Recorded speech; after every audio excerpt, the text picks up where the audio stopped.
Hoje nós vamos conversar um pouco a respeito do capítulo 13º do Evangelho segundo o Espiritismo, que a vossa mão esquerda não saiba o que dá a vossa mão direita.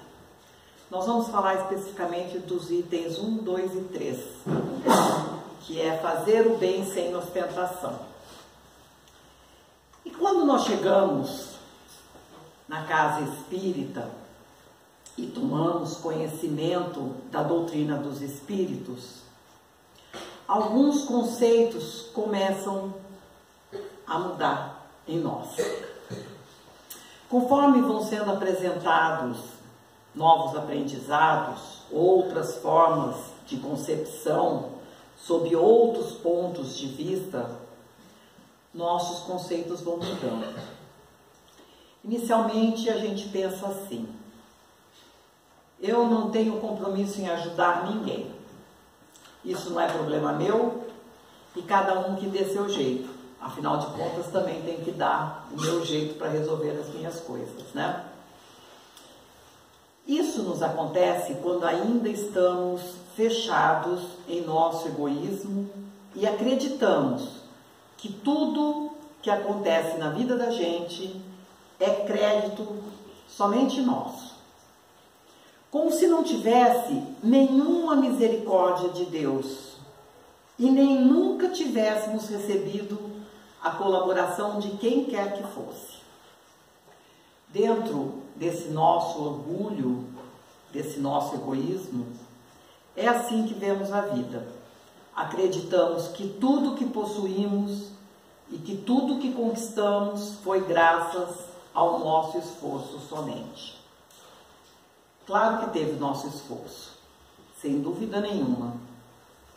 Mas, adicionado a esse esforço, está a misericórdia divina, que nos concedeu determinadas oportunidades que possibilitaram algumas conquistas em nossa vida. Passamos a enxergar que além de nós e do nosso esforço, existe um Pai maior, um Pai justo e misericordioso, que nos coloca na família certa, no trabalho necessário e ao lado das pessoas que precisamos estar e que de alguma maneira irão nos proporcionar essas conquistas. Então compreendemos que não existe sorte, não existe azar e não existe acaso. O que existe é o nosso esforço aliado à vontade de Deus, que usa dos seus missionários, dos seus mensageiros, dos nossos guias e dos nossos amigos e das situações que se apresentam a nós no decorrer da nossa vida. Quando isto está mais claro para a gente, nós começamos então a dar a tal esmola, né? Esmola que as religiões já prescreviam desde a época de Moisés. E naquela época era dada de forma para chamar a atenção das pessoas, para mostrar que estavam cumprindo com as suas obrigações religiosas. Então, as pessoas jogavam um punhado de moedas, normalmente na porta do templo, para que fizesse bastante barulho e então as pessoas notassem. Era uma forma de ostentação. Quanto mais barulho, mais as pessoas notavam a bondade do doador. Mas essas mesmas pessoas eram incapazes de dar uma só moeda se não tivesse ninguém olhando. E então vem Jesus, mudando todo esse conceito de caridade. E ele diz para a gente: tenham cuidado em não praticar as boas obras diante dos homens, para serem vistas. Isso está em Mateus, no capítulo 6, nos versículos de 1 a 4. E Jesus começa aí a dar o seu recado. Ou seja, que as obras que fazemos não devem ser feitas para se mostrar. E Jesus completa: pois não receberão recompensa de Deus vosso Pai. E a palavra é essa mesmo, recompensa. Porque muitos de nós fazemos, né, ou pretendemos fazer um negócio com Deus, né?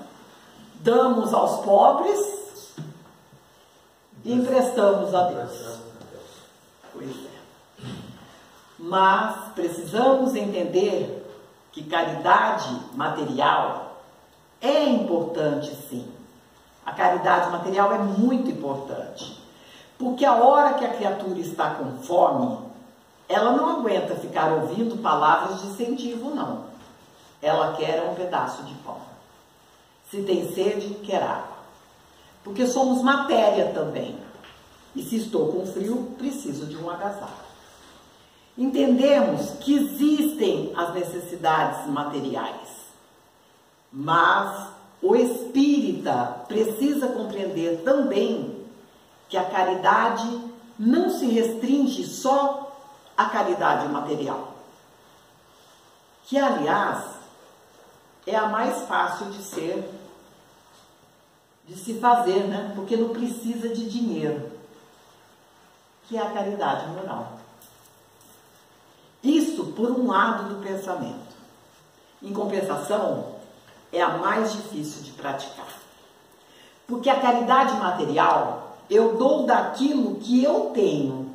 E quase sempre, e na maioria das vezes, eu dou daquilo que me sobra. Então, tenho moeda, dou moeda. Tenho roupa sobrando, dou roupa. Né? Tenho pão, dou pão. E a caridade moral?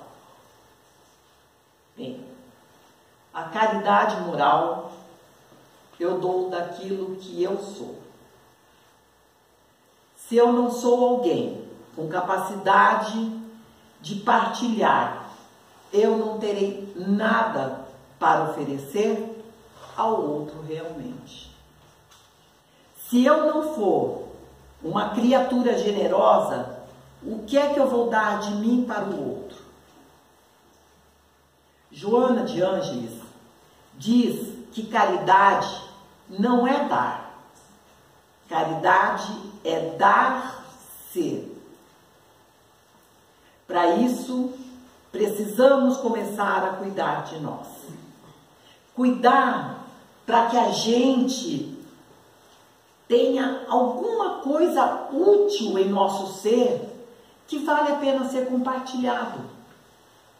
E algumas pessoas vão dizer: mas para eu poder praticar essa caridade, preciso evoluir muito. Será? Será que eu preciso ser um espírito de uma grande envergadura moral para aprender a dar um sorriso? Para dizer um bom dia com sinceridade, desejando realmente que o dia da pessoa seja bom? Será que precisamos de grande conhecimento intelectual para dar um abraço, um conselho, uma atenção, quem sabe? Será que precisamos de tanta evolução para isso? Jesus traz muitos exemplos de caridade moral no seu Evangelho. Porque Jesus foi o maior mestre que passou encarnado entre nós.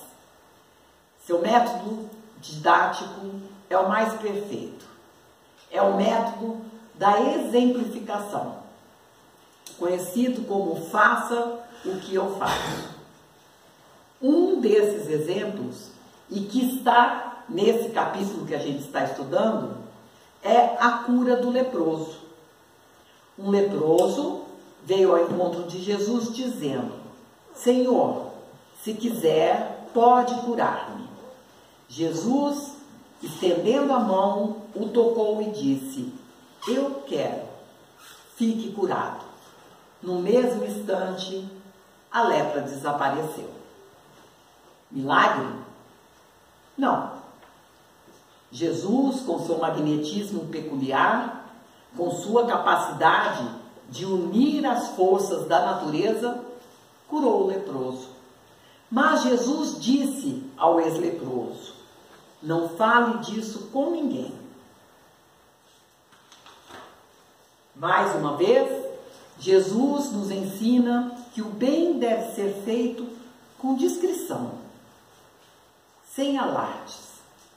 No entanto, Jesus complementa: mas vá mostrar-te aos sacerdotes a fim de que lhe sirva de prova. Automaticamente veio uma pergunta em nossa mente: se o bem deve ficar oculto, por que Jesus mandou que o ex-leproso se apresentasse aos sacerdotes? Será que ele queria notoriedade? Queria que divulgassem seus feitos? É uma pergunta interessante, não é? Mas a resposta é não. Jesus não precisava chamar atenção, né, sobre si.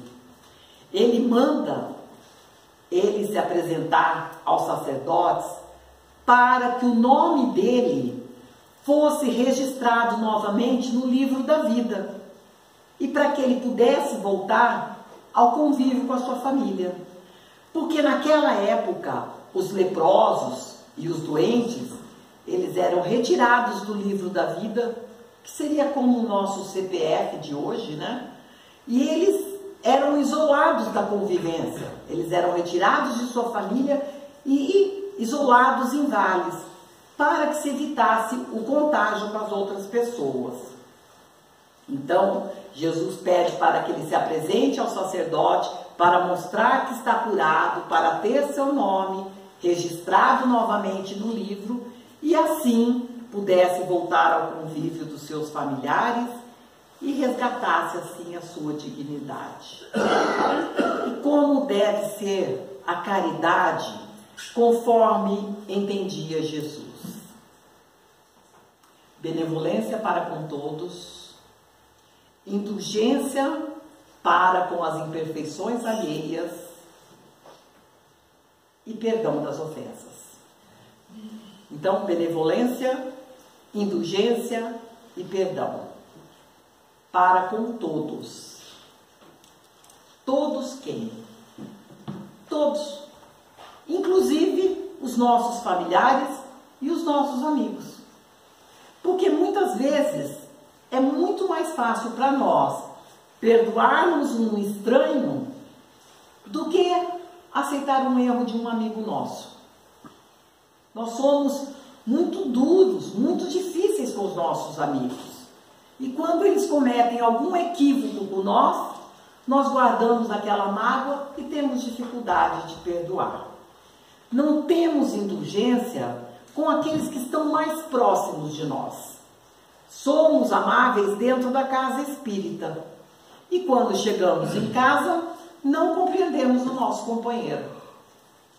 Ou somos dóceis em casa com o nosso companheiro, com os nossos filhos, e chegamos no trabalho e somos um verdadeiro cavalo, né, com os nossos colegas.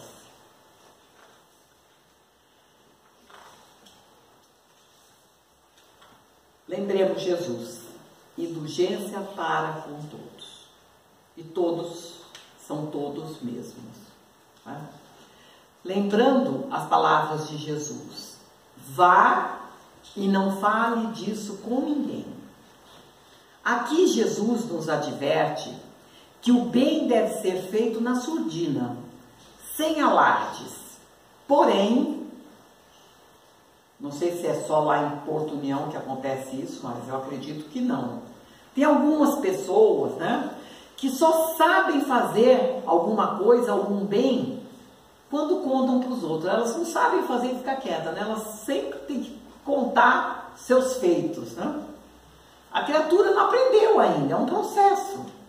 A pessoa tem necessidade de divulgar seus feitos para ela ser reconhecida como boa, como caridosa.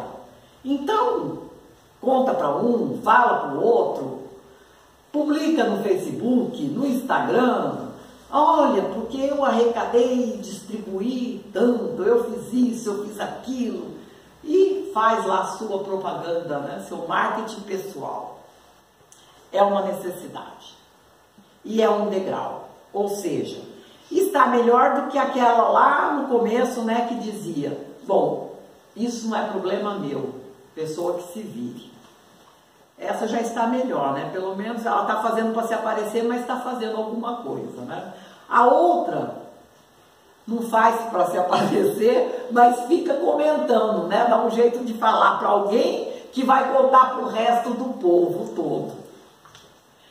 Mas o Evangelho ainda nos chama atenção para a falsa modéstia. E o que é a falsa modéstia? É a modéstia fingida. É a pessoa que faz dizendo que não quer se aparecer, não quer que saibam o que ela está fazendo, mas sempre deixa transparecer o benefício. Ela faz o bem ali, faz o bem acolá, diz que não quer aparecer, né? Mas sempre deixa uma pontinha do que ela fez, que é para alguém saber que foi ela que fez. E nesse caso, essas pessoas, elas não têm mais nada que pedir ou esperar de Deus, né? Porque o que elas queriam, é o reconhecimento das pessoas, dos homens, e esse elas já tiveram. Então, que se contentem com o reconhecimento dos homens. Não esperem mais nada de Deus, deem por satisfeitas, né? Kardec nos diz que ocultar o bem que se faz constitui marca de uma grande qualidade moral. Com isso, ele não quer dizer que sejamos melhores que os outros, ou que A é melhor que B, ou que eu sou superior porque faço isso. Não, a superioridade moral aqui está no enfrentamento dos nossos defeitos, das nossas dificuldades, dos nossos próprios males. Quando fazemos o bem sem ostentação, melhoramos nosso espírito. E ao melhorar nosso espírito, galgamos degraus da evolução. A superioridade moral aqui é a comparação de nós para conosco mesmos. Na medida que vamos ouvindo, lendo, estudando, vamos aprendendo. E um dia a gente olha a situação na vida prática e fala, é isso aí. Era disso aqui que falava Jesus. A gente sente que entendeu. E a partir dali, não teremos mais dificuldade ou necessidade de ostentar. A verdadeira caridade inverte os papéis. O benfeitor se faz de beneficiado. O benfeitor faz o bem de tal maneira, com palavras dóceis, com gestos simples, de forma tão fraternal, que o beneficiado e o benfeitor se sentem todos beneficiados. E na verdade é isso mesmo, porque todos nós precisamos uns dos outros. Sem passar pelo próximo, não chegaremos a Deus. O Evangelho ainda diz que a verdadeira caridade resguarda a suscetibilidade do beneficiado. O que é isso?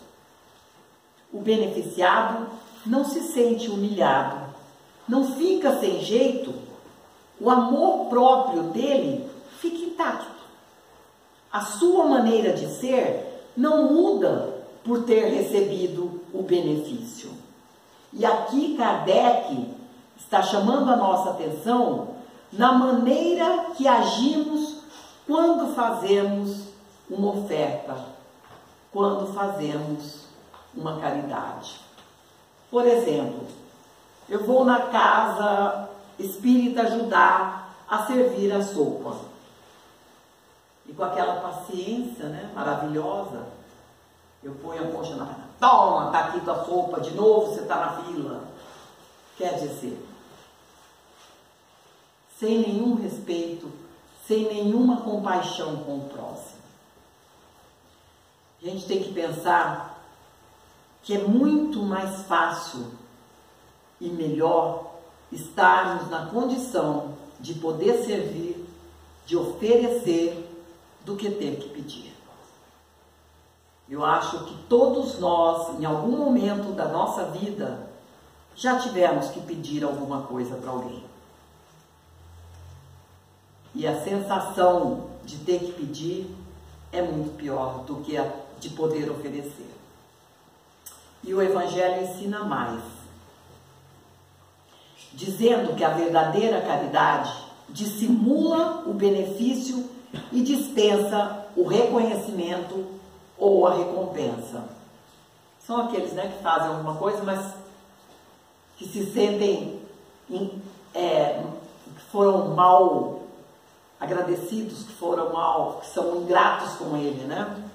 Tem um caso de um rapaz que pertencia à Mocidade Espírita em Belo Horizonte, e a família dele foi agraciada por uma carta, acho que uma tia recebeu uma carta de um primo que havia falecido.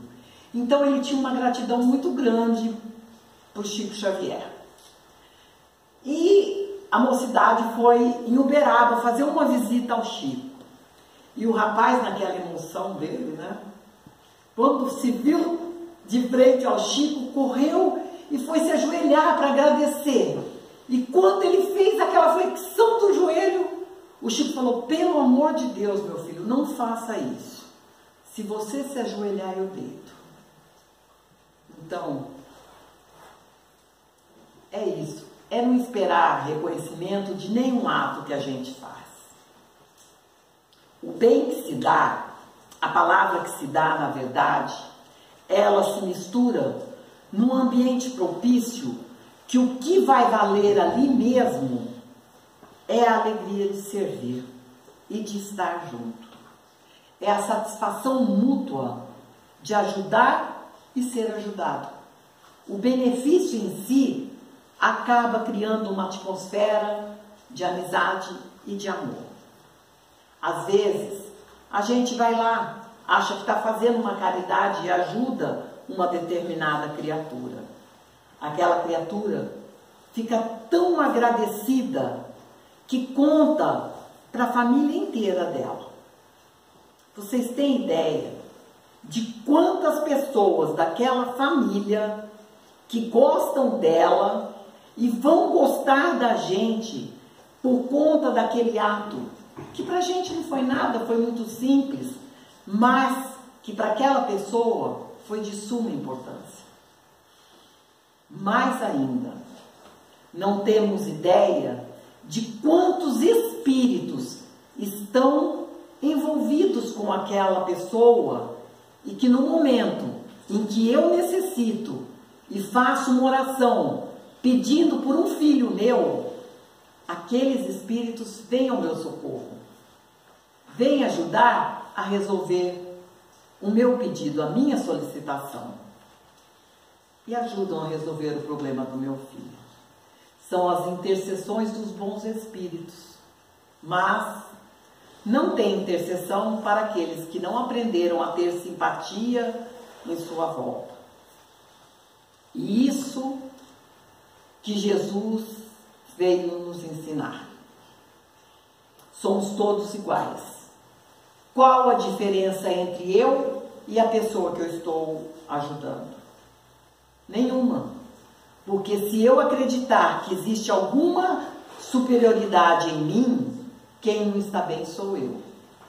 Na verdade, o outro é só o instrumento para que eu faça a caridade para mim. Porque se eu não tiver o outro, como é que eu vou poder me exercitar?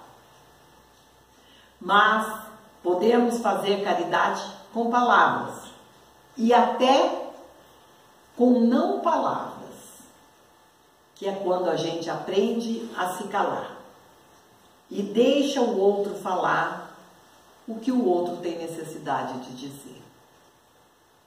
Entre a razão e a necessidade, atende à necessidade e deixa o outro ficar com a razão. Não precisamos ter razão de nada. Assim, a gente acaba com o conflito. Quando a gente tem segurança na vida e venceu aquela fase mais infantil, a gente não tem necessidade de ficar discutindo pontos de vista. Isso é bobagem. O importante é criar um ambiente de paz e de amizade com o próximo. Quando alguém vem falar mal do outro e eu sou a estação final da fofoca e não dou continuidade naquela conversa, isso é caridade.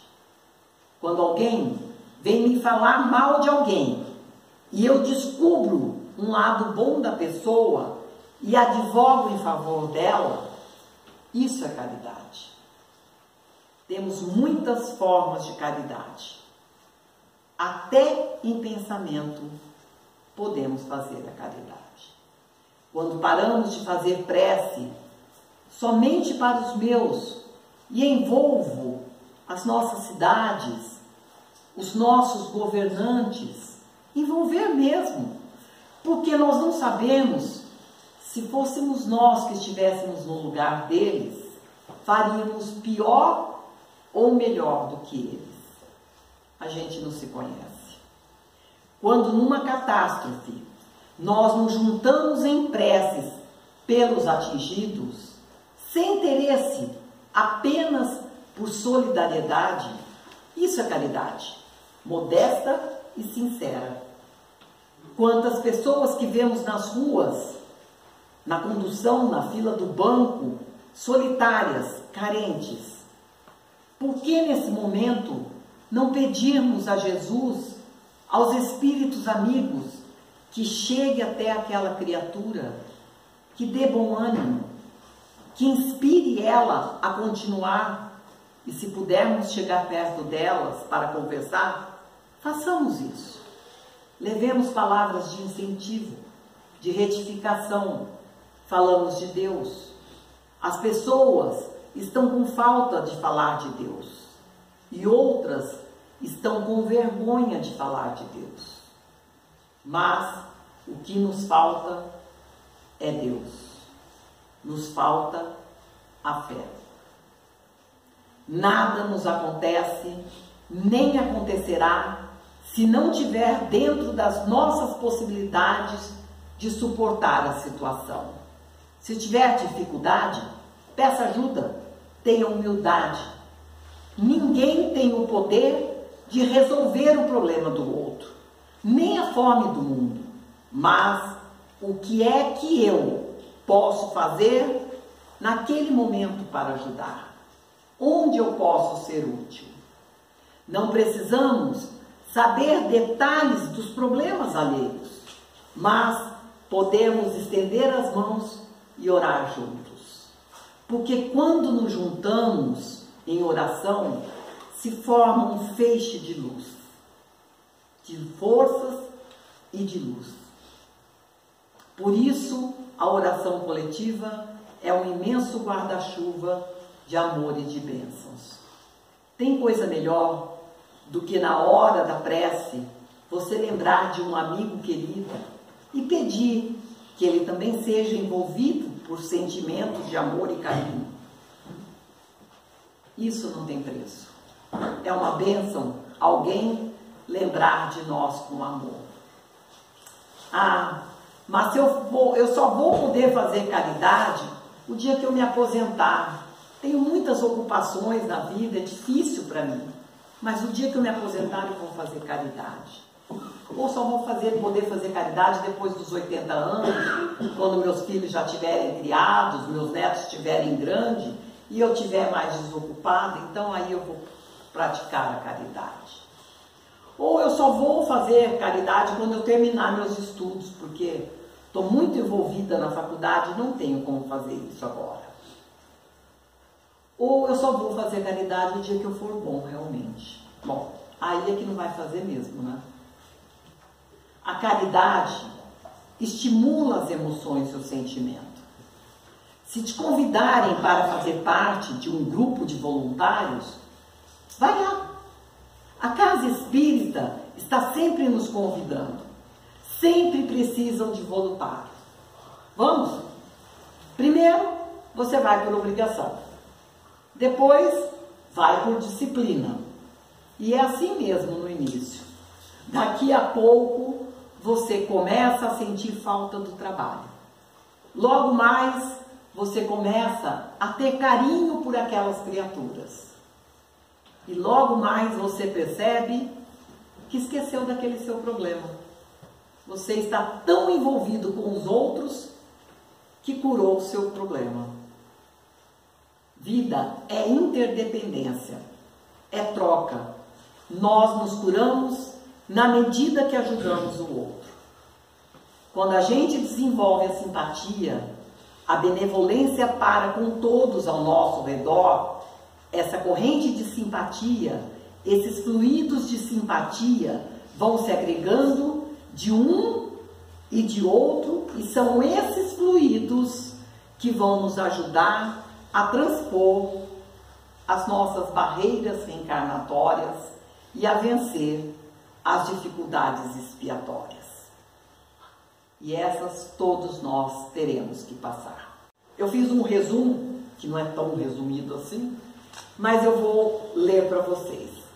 Ela está no livro Vozes do Grande Além, que é de Francisco Cândido Xavier, por diversos espíritos. E a história chama-se Ato de Caridade. Foi escrita pelo espírito A.C. Eu gosto sempre de contar uma história porque ela sempre fixa melhor o nosso entendimento daquilo que a gente falou. Então vamos lá. Começa aí. Em nossa reunião da noite de 7 de junho de 1956, nossos benfeitores trouxeram-nos ao recinto o espírito de AC, que nos contou a sua significativa experiência aqui transcrita.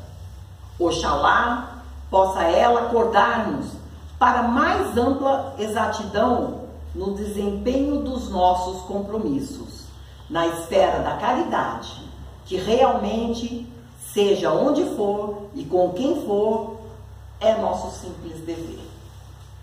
Começa ele. Sou espírita. Fora da caridade não há salvação. Maravilhosas palavras. Contudo, quase sempre chegamos a perceber-lhes o divino significado depois da morte. Com o desapontamento de uma pessoa que perdeu o trem para uma viagem importante, guardando inutilmente o bilhete na mão. Utilizei-me de um corpo físico durante 55 anos, na derradeira romagem física. Era casado, residia no Rio de Janeiro, mantinha a esposa e 2 filhas, desempenhava a função de operoso corretor de imóveis e era espírita à maneira de tantos. Nunca me interessei por qualquer meditação evangélica. Não cheguei a conhecer patavina da obra de Kardec. Entretanto, intitulava-me espírita. Frequentava sessões, aplaudia conferencistas, acompanhava as orações dos encarnados e as preleções dos desencarnados, com a cabeça pendida em reverência. Todavia, encerrados os serviços espirituais, tinha sempre afeiçoados no recinto a quem oferecer terras e casas, a quem vender casas e terras. E o tempo foi passando. Cuidava devotadamente do meu conforto doméstico. Meu rico dinheiro era muito bem empregado. Casa bem posta, mesa farta, tudo do bom e do melhor. Às vezes, um companheiro mais persistente na fé convidava minha atenção para o culto do Evangelho no lar. Mas eu queria lá saber disso. A meu ver, isso daria imenso trabalho. Minha mulher dedicava-se à vida que lhe era própria. Minhas filhas deveriam crescer tão livremente quanto desejassem. E qualquer reunião de ordem moral em minha casa era indiscutivelmente um tropeço ao meu bem-estar. E o tempo foi passando. Fui detentor de uma bronquite que me recebia a melhor enfermagem. Era o dodói dos meus dias. Se chamado a qualquer atividade de beneficência, era ela o meu grande escolho. São as desculpas que a gente sempre arruma, né? Hoje não posso, minha dor de cabeça, minha coluna. Aos 55 anos, porém, um edema do pulmão arrebatou o meu corpo. Francamente, a surpresa foi grande. Apavorado, compreendi que eu não merecia o interesse de quem quer que fosse, a não ser das entidades galhofeiras que me solicitaram a presença em atividades criminosas que não condiziam com a minha vocação. Entre o centro espírita e o lar, minha mente conturbada passou a viver uma experiência demasiado estranha. Para ser verdadeiro, não havia cultivado a oração com sentimento, e por isso mesmo passei a ser uma espécie de estrangeiro em mim próprio, ilhado no meu grande egoísmo. Certa noite, porém, tive tanta sede de espiritualidade, tanto anseio de confraternização, que vagueando na rua, procurei o alto da Tijuca para meditar, chorar e penitenciar-me. Minhas lágrimas, contudo, eram dessa vez tão sinceras que alguém se compadeceu de mim. Surgiu-me à frente um irmão dos infortunados e com muita bondade reconduziu-me ao velho templo espírita a que antigamente me afeiçoara. Era noite avançada, mas o edifício estava repleto. Um mensageiro do plano superior dirigia grande assembleia, e o enfermeiro, que pacientemente me encaminhara, esclareceu-me que ali se verificava o encontro de um benfeitor do alto com os desencarnados que se caracterizavam por mais ampla sede de luz. Esse instrutor penetrava-nos a consciência, anotando o mérito ou o demérito de que éramos portadores, para demandar a suspirada renovação de clima. Muitos irmãos eram envolvidos e ouvidos pessoalmente. Após 2 horas de expectativa, chegou minha vez. Pelo olhar daquele espírito extremamente lúcido, deduzi que nenhum pensamento meu lhe seria ocultado. Aqueles olhos varriam os mais fundos escaninhos do meu ser. Anotei meu problema. Desejava mudança. Ansiava melhorar a minha triste situação. Perguntou-me o instrutor qual havia sido o meu modo de vida. Creio que ele não tinha necessidade de indagar coisa alguma. No entanto, a casa acolhia numerosos necessitados e, a meu ver, a lição administrada a qualquer de nós deveria servir a outrem.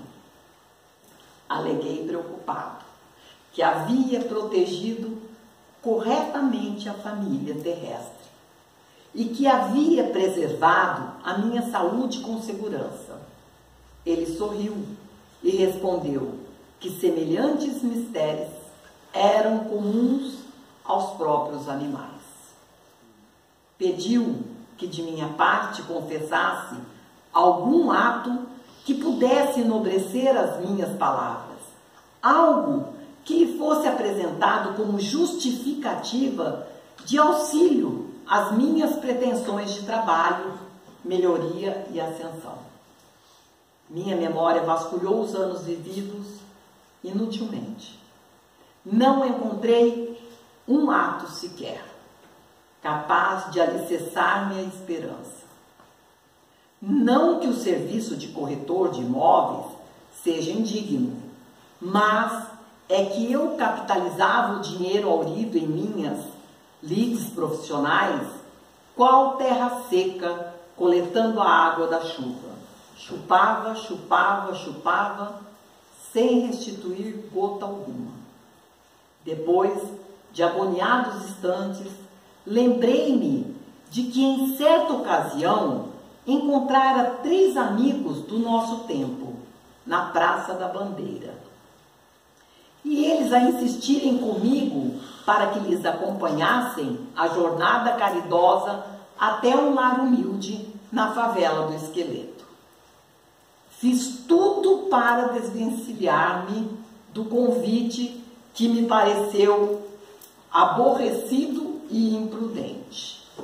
Mas o grupo, que se constituía de uma senhora e 2 companheiros, desenvolveu sobre mim tamanho constrangimento afetivo que não tive outro recurso senão atender à carinhosa exigência. São aquelas pessoas, né, que nos pedem favores. Vamos, acompanha a gente, fala com tanto jeitinho que a gente fica até sem graça de dizer, não vou. Daí, a alguns minutos, varávamos estreita choupana de lata velha, onde fomos defrontados por um quadro desolador. Pobre mulher, tuberculosa, agonizava. Nosso conjunto, entretanto, logo a chegada fragmentou-se, pois a companheira foi convocada pelo esposo ao retorno imediato, e o outro amigo deu-se pressa em voltar, pretextando serviço urgente. Não pude, todavia, imitar-lhes a decisão. Os olhos da enferma eram de tal modo suplicantes que uma força irresistível me fez dobrar os joelhos para socorrê-la no leito. Mal amanhado no chão, perguntei-lhe o nome. Gaguejou e informou chamar-se Maria Amélia da Conceição. Seus familiares, uma velha e 2 meninos que se assemelhavam a cadáveres ambulantes, não lhe podiam prestar auxílio. Inclinei-me e coloquei-lhe a cabeça suarenta nos braços, tentando suavizar-lhe a dispneia. No entanto, depois de alguns minutos, a infeliz, numa golfada de sangue, entregou-se à morte. Senti-me sumamente contrafeito, mas, para ver-me livre do quadro tão deprimente, pela primeira vez, arranquei da bolsa uma importância mais farta, transferindo-a para as mãos da velhinha, com vistas aos funerais. Afastei-me irritadiço e, antes de voltar para casa, procurei um hotel para um banho de longo curso, com um desinfetante adequado. E no outro dia, consultei um médico sobre o assunto com receio de contágio. O painel que o tempo distanciara assomou-me a lembrança, mas tentei sufocá-la na minha imaginação, pois aquele era um ato que eu havia levado a efeito constrangidamente, sem mérito algum, de vez que o socorro a Maria Amélia da Conceição fora simplesmente para mim um aborrecimento indefinível. Contudo, enquanto a minha mente, embatucada, não conseguia resposta, desejando asfixiar a indesejável reminiscência, alguém avançou da assembleia e abraçou-me. Esse alguém era a mesma mulher da triste Vila do Esqueleto. Maria Amélia da Conceição vinha em meu socorro. Pediu ao benfeitor que nos dirigia que recompensasse o meu gesto, notificando que eu lhe havia ofertado pensamentos de amor na extrema hora do corpo e que lhe havia doado, sobretudo, um enterro digno com o preço de minha dedicação fraternal, como se a fraternidade algum dia houvesse andado em minhas cogitações. As lágrimas irromperam-me dos olhos e desde aquela hora, para a felicidade minha, retornei ao trabalho, sendo investido na tarefa de amparar os agonizantes, tarefa essa em cujo prosseguimento venho encontrando abençoadas afeições, reerguendo-me para o luminoso porvir. Bastou um simples ato de amor, embora constrangidamente praticado, para que minha embaraçosa inquietação encontrasse alívio. É por isso que, trazido à vossa reunião de ensinamento e serviço, sou advertido a contar-vos minha experiência dolorosa e simples, para reafirmar-me o imperativo de sermos espírita pelo coração e pela alma, pela vida e pelo entendimento, pela teoria e pela prática, porque, em verdade, como espíritas, à luz do espiritismo cristão, podemos e devemos muito na construção do sublime bem. Por esse motivo, concluo reafirmando: espiritismo, sou espírita, fora da caridade não há salvação. Maravilhosas palavras. Que Jesus nos abençoe a cada um de nós. Boa noite e obrigado pela atenção de todos vocês. Obrigado a você. Agora nós temos